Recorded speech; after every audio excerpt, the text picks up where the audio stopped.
This is Machete Van Helsing. Waiting for everything to be perfect would be fake, and giving you a script would be fake. So let me just come out and say it and be authentic with this, right?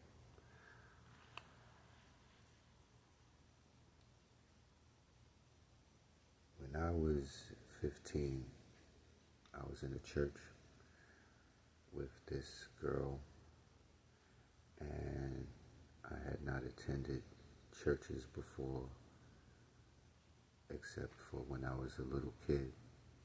So I was about 15, and when I was sitting in the church next to this girl, a very strange thing happened. This is the day that I woke up.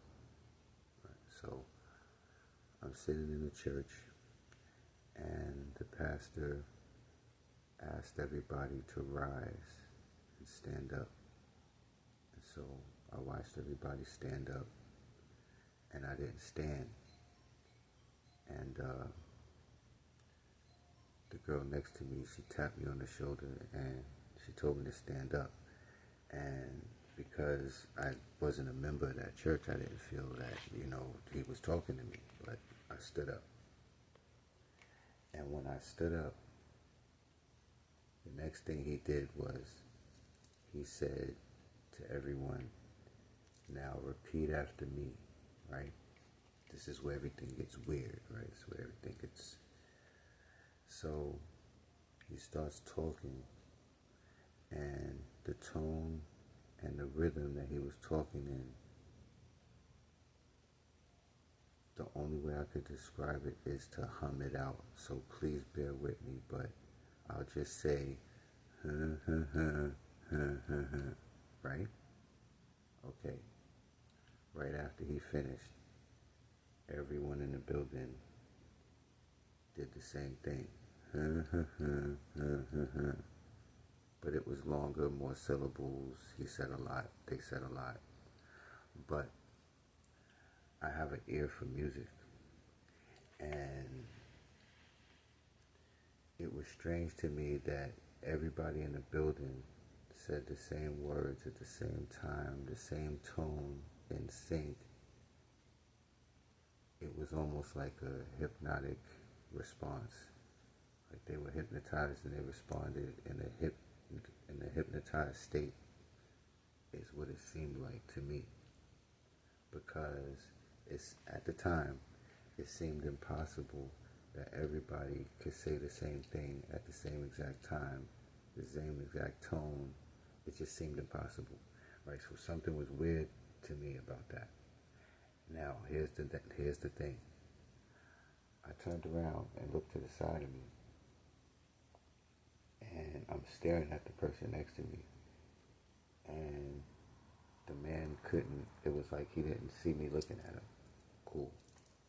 Then I looked at the lady behind me and the people behind me, and I'm looking at them, but they're looking past me as if they can't see me, like seeing, you mean? Right? And the girl next to me, she told me to chill out, but during that moment, I woke up because I realized that something was wrong. Something was very wrong.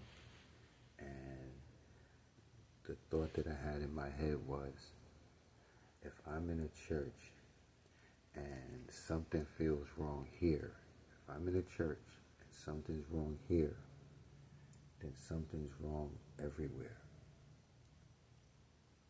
Right? Because it was a feeling that I got. I can't explain it to you, but it was a feeling that I got. And that feeling told me that something was wrong in this building. And then my next thought was, if something's wrong in here, and this is a church, like the house of God, supposedly, I'm 15 years old.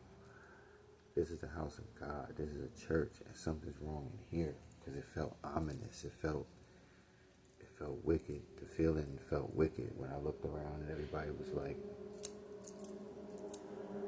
yeah, it felt the opposite of what the building was supposed to be, is what the feeling that I got. And said to myself, if something's wrong with this, then there's something wrong with everything. And that was the moment that I decided to start looking into everything, because I needed to know what was wrong with what. I needed to find out what was going on. That was the moment that made me realize that what I thought everything was, it wasn't. Okay, now, this same year, and I can't tell you how I got my hands on these two books, but the same year, I'm 15 years old, and I had two books. I read these two books.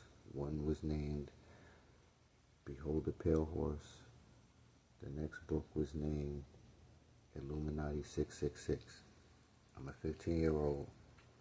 It's 1990, and I read these two books. And that's where my journey of researching the truth and what was going on, that's where my journey started, with those two books right there. Now, the next year, I was at Barnes & Noble's, and I got my hands on a book called The Magus by Francis Barrett. And so now, as a 16-year-old, the three books I have are Illuminati 666, Behold the Pale Horse, and The Magus. Stay tuned.